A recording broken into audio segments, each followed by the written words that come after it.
Hello friends, welcome to SSC maker. दोस्तों, आज की इस वीडियो में हम जनरल अवेयरनेस के इंपॉर्टेंट टॉप 20 एमसीक्यू डिटेल में डिस्कस करेंगे। यह जनरल अवेयरनेस की सीरीज़ का पार्ट 196 है, जो कि आपके आने वाले railway NTPC, group D, SSC CGL, CHSL, MTS bank और ऑल एग्जाम्स के लिए हेल्पफुल है। ये क्वेश्चन और कॉम्पिटिटिव एग्जाम्स में बार बार पूछे जाते हैं और बार बार रिपीट होते हैं। सारे क्वेश्चन इंपॉर्टेंट है, इसलिए वीडियो अंत तक जरूर देखिएगा और सभी क्वेश्चन से रिलेटेड एक्स्ट्रा फैक्ट भी जानेंगे। तो चलिए स्टार्ट करते हैं हमारा फर्स्ट क्वेश्चन। उससे पहले दोस्तों आज का थॉट जान लेते हैं। आज का थॉट है your comfort zone is your enemy. दोस्तों, इसका मतलब ये है कि आपका कंफर्ट जोन आपका दुश्मन है। तो चलिए चलते हैं हमारे फर्स्ट क्वेश्चन पर। हमारा फर्स्ट क्वेश्चन है, भारतीय साम्यवादी दल का विभाजन दो दलों सीपीआई और सीपीआईएम में किस वर्ष में हुआ था? तो दोस्तों वह हुआ था 1964 में।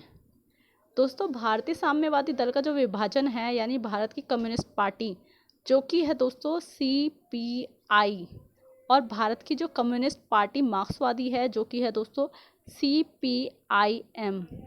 दोस्तों, सीपीआईएम में जो है 30 अक्टूबर से 7 नवंबर 1964 को कोलकाता में हुए 7वें पार्टी सम्मेलन में हुआ था। ठीक है, इसका विभाजन।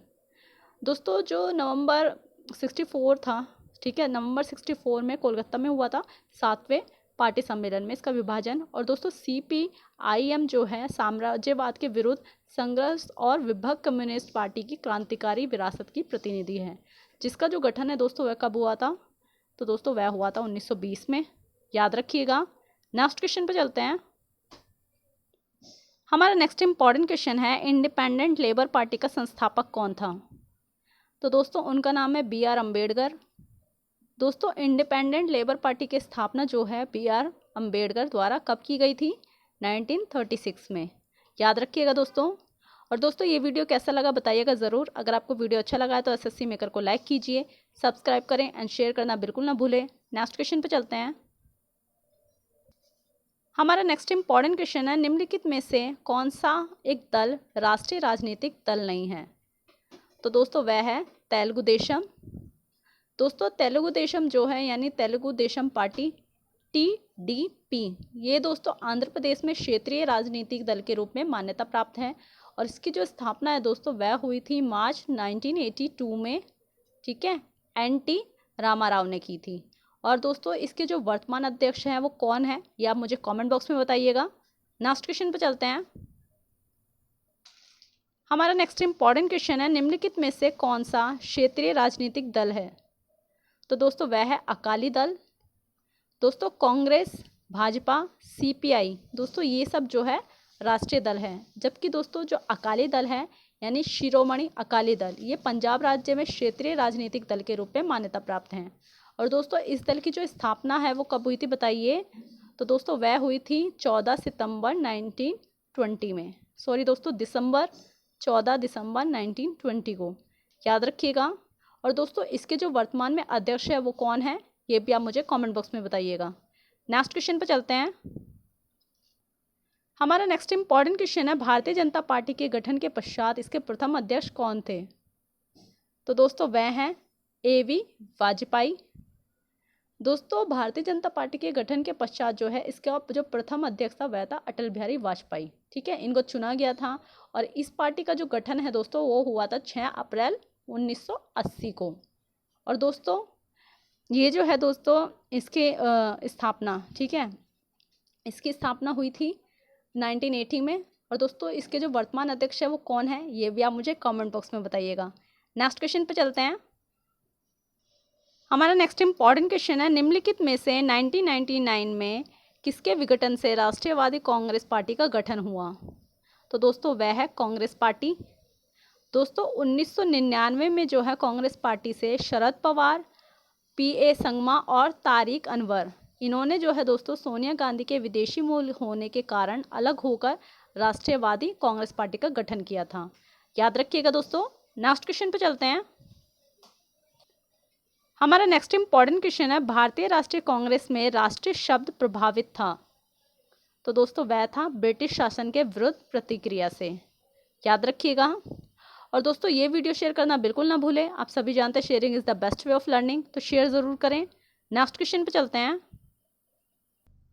हमारा नेक्स्ट इंपॉर्टेंट क्वेश्चन है, आम आदमी पार्टी क्या है? तो दोस्तों वह जो है राज्य स्तरीय पंजीकृत पार्टी है। दोस्तों आम आदमी पार्टी जो है एक राज्य स्तरीय पंजीकृत पार्टी है।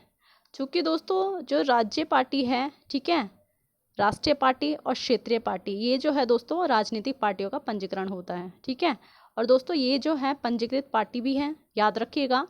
नेक्स्ट क्वेश्चन पर चलते हैं। हमारा नेक्स्ट इंपॉर्टेंट क्वेश्चन है, किसी दल को राष्ट्रीय दल के रूप में स्वीकृति तब मिलती है जब वह, बताइए दोस्तों कौन सी कंडीशन पूरी करता हो। तो दोस्तों जब वह जो है दल कम से कम 4 राज्यों में राज्य स्तरीय दल की मान्यता प्राप्त हो, ठीक है, तब जो है दोस्तों किसी दल को राष्ट्रीय दल के रूप में स्वीकृति मिलती है। दोस्तों चुनाव चिन्ह यानी आरक्षण व आवंटन, चुनाव चिन्ह आदेश 1968 के अकॉर्डिंग किसी राजनीतिक दल को राष्ट्रीय दल के रूप में निर्वाचन आयोग द्वारा तभी स्वीकृति प्रदान की जाती है जब वो 3 शर्तों में से कोई एक पूरी करता हो। दोस्तों पहला तो ये है कि उस राजनीतिक दल द्वारा खड़े किए गए प्रत्याशियों को किन्हीं 4 या अधिक राज्यों में गत लोकसभा चुनाव या उन राज्यों के विधानसभा चुनाव में पड़े कुल वैध मतों का कम से कम 6% मत और साथ ही कम से कम 4 लोकसभा सीटें प्राप्त हो। सेकंड है दोस्तों उस दल को लोकसभा की कुल सदस्य संख्या की कम से कम 2% सीटें प्राप्त हो और ये सदस्य जो है दोस्तों कम से कम 3 राज्यों से चुने गए हो। लास्ट आपको मैंने बताया ही है दोस्तों, वह दल जो है कम से कम 4 राज्यों में राज्य स्तरीय दल की मान्यता प्राप्त करता हो, याद रखिएगा। नेक्स्ट क्वेश्चन पे चलते हैं। हमारा नेक्स्ट इंपॉर्टेंट क्वेश्चन है, भारत में मतदान के लिए प्रयोग की जाने वाली मशीन VVPAT का संस्करण क्या है। तो दोस्तों वह है M3। दोस्तों पारदर्शी व्यवस्था की आधिकारिक पुष्टि के लिए निर्वाचन आयोग द्वारा voter verified paper audit trail जो कि है दोस्तों VVPAT, इसका प्रयोग होता है। दोस्तों वर्तमान समय में जो है मतदान के लिए VVPAT युक्त EVM, ठीक है, EVM का जो दोस्तों M2 और M3 संस्करण आयोग द्वारा जो है प्रयोग में लाया जा रहा है, याद रखिएगा। नेक्स्ट क्वेश्चन पे चलते हैं। हमारा नेक्स्ट इंपॉर्टेंट क्वेश्चन है, निम्नांकित में से कौन सा नेशनल वोटर्स डे है। तो दोस्तों वह सेलिब्रेट होता है 25 जनवरी को। दोस्तों राष्ट्रीय मतदाता दिवस यानी नेशनल वोटर्स डे 25 जनवरी को मनाया जाता है और भारत निर्वाचन आयोग की स्थापना के उपलक्ष्य में और लोकतांत्रिक प्रक्रिया में मतदाताओं और युवाओं की भागीदारी बढ़ाने के लिए जो है दोस्तों ये दिवस 15 जनवरी 2011 से शुरू किया गया था, याद रखिएगा। नेक्स्ट क्वेश्चन पे चलते हैं। हमारा नेक्स्ट इंपॉर्टेंट क्वेश्चन है, निम्न में से कौन सा चुनाव निर्वाचन आयोग द्वारा संपादित नहीं किया जाता। तो दोस्तों वह है स्थानीय निकायों का। दोस्तों संसद जो है राज्य विधानमंडलों और राष्ट्रपति एवं उपराष्ट्रपति का चुनाव अनुच्छेद जो संविधान का अनुच्छेद है दोस्तों 324, इसके तहत निर्वाचन आयोग द्वारा संपादित किया जाता है। जबकि दोस्तों अनुच्छेद 243K और 243ZA इसके तहत दोस्तों जो क्रमशः है पंचायतों और नगर पालिकाओं यानी कि स्थानीय निकायों, इनका जो चुनाव है राज्य निर्वाचन आयोग द्वारा कराया जाता है, याद रखिएगा दोस्तों। नेक्स्ट क्वेश्चन पे चलते हैं। हमारा नेक्स्ट इंपॉर्टेंट क्वेश्चन है, निर्वाचन आयोग को 3 सदस्यीय आयोग किस वर्ष से बनाया गया था। तो दोस्तों वह हुआ था 1989 में। दोस्तों भारत के निर्वाचन आयोग में मूलतः जो है एक मुख्य निर्वाचन आयुक्त ही होता था और 16 अक्टूबर 1989 को सर्वप्रथम जो है दोस्तों निर्वाचन आयोग में 2 अतिरिक्त निर्वाचन आयुक्त की नियुक्ति की गई थी। परंतु दोस्तों 1 जनवरी 1990 तक, ठीक है, 190 तक ये जो है पद पर रहे थे, यही रहे थे दोस्तों पद पर। और 1 अक्टूबर 1993 को जो है दोस्तों पुनः 2 अतिरिक्त निर्वाचन आयुक्तों की नियुक्ति की गई थी और तब से दोस्तों ये जो है यह आयोग 3 सदस्य है, याद रखिएगा। नेक्स्ट क्वेश्चन पे चलते हैं। हमारा नेक्स्ट इंपॉर्टेंट क्वेश्चन है, भारत की प्रथम महिला मुख्य निर्वाचन आयुक्त कौन थी। तो दोस्तों उनका नाम है VS रमा देवी। दोस्तों भारत की प्रथम महिला मुख्य निर्वाचन आयुक्त VS रमा देवी थी जो दोस्तों 26 नवंबर 1990 से लेकर 11 दिसंबर 1990 तक इस पद पर रही, याद रखिएगा। और दोस्तों ऐसी इंटरेस्टिंग वीडियोज़ और क्वेश्चन के लिए SSC मेकर को आप अपने दोस्तों के साथ लाइक कीजिए, सब्सक्राइब करें एंड शेयर करना बिल्कुल ना भूलें। हर सोशल साइट्स पेज पे कीजिए ताकि आपके साथ साथ दूसरों की भी हेल्प हो सके, तो दूसरों की भी हेल्प कीजिए दोस्तों। नेक्स्ट क्वेश्चन पे चलते हैं। हमारा नेक्स्ट इंपॉर्टेंट क्वेश्चन है, उस देश में आनुपातिक प्रतिनिधित्व आवश्यक नहीं है जहां द्विदलीय प्रणाली विकसित हुई है। दोस्तों आनुपातिक प्रतिनिधित्व प्रणाली का जो उद्देश्य है समाज के प्रत्येक समूह को समुचित अनुपात में प्रतिनिधित्व उपलब्ध कराना है। और दोस्तों जहां देश में मात्र 2 दल हैं या द्विदलीय प्रणाली विकसित हुई है वहां पर जो है यह महत्वहीन हो जाती है। याद रखिएगा। नेक्स्ट क्वेश्चन पे चलते हैं। हमारा नेक्स्ट इंपॉर्टेंट क्वेश्चन है, संविधान में किस अनुच्छेद में वयस्क मताधिकार को मान्यता दी गई है? तो दोस्तों वह है अनुच्छेद 326।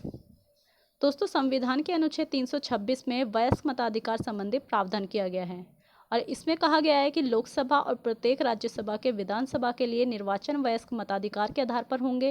अर्थात दोस्तों प्रत्येक व्यक्ति जो भारत का नागरिक है और ऐसी तारीख को जो समुचित विधानमंडल द्वारा बनाई गई है किसी विधि द्वारा या उसके अधीन इस निमित्त नियत की जाती है और दोस्तों कम से कम जो है 18 वर्ष की आयु का है और इस संविधान या समुचित विधानमंडल द्वारा बनाई गई किसी विधि के अधीन आनिवास, चित्त विकृति, अपराध या भ्रष्ट या अवैध आचरण के आधार पर अन्यथा निर्हित नहीं कर दिया जाता तो ऐसे किसी निर्वाचन में मतदाता के रूप में पंजीकृत होने का हकदार होगा। दोस्तों ये कहता है अनुच्छेद 326। याद रखिएगा। नेक्स्ट क्वेश्चन पर चलते हैं। हमारा नेक्स्ट इंपॉर्टेंट क्वेश्चन है, नवयुवकों द्वारा 18 वर्ष की आयु पर मताधिकार का पहली बार प्रयोग किया गया आम चुनाव में बताइए दोस्तों किस वर्ष? तो वह हुआ था दोस्तों 1989 में। दोस्तों 61 वाला जो संविधान संशोधन अधिनियम है यानी 61वें संविधान संशोधन अधिनियम 1988 द्वारा दोस्तों मताधिकार की आयु को 21 वर्ष से घटाकर 18 वर्ष कर दिया गया जो कि दोस्तों 28 मार्च 1979 से प्रभावी हुआ। और दोस्तों नवयुवकों द्वारा जो है 18 वर्ष की आयु पर मताधिकार का पहली बार प्रयोग नवंबर 1979 में संपन्न 9वीं लोकसभा के आम चुनावों में किया गया। याद रखिएगा दोस्तों। नेक्स्ट क्वेश्चन पर चलते हैं। हमारा नेक्स्ट इंपॉर्टेंट क्वेश्चन है, भारत में मत देने का अधिकार निम्नलिखित अधिकारों में से कौन सा है? तो दोस्तों वह है वैधानिक अधिकार।